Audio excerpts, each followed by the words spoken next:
natural gas. In this video, we'll be going over my trade idea of the week and the day-by-day probability model.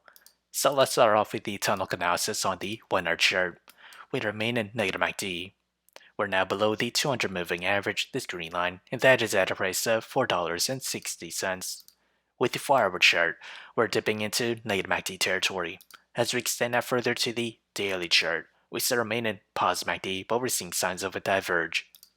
As with the trade idea, I'll be trading UNG. My trade position size for it is less than 1% of my portfolio. My long entry is at $14.45, and that is its range here. My stop target is at $16.88. My stop loss is at $13.48.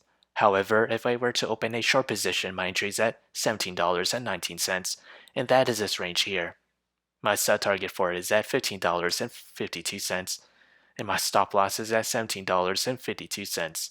So whichever entry price were to hit first, that'll be my position of the week. So how did I develop these trade ideas? It all comes from the day-by-day probability model. As we progress to the 5th day or week of trading, natural gas has a 78% chance to climb between 0 to 9%, and to the downside it has a 22% chance to fall between -9 to -17%.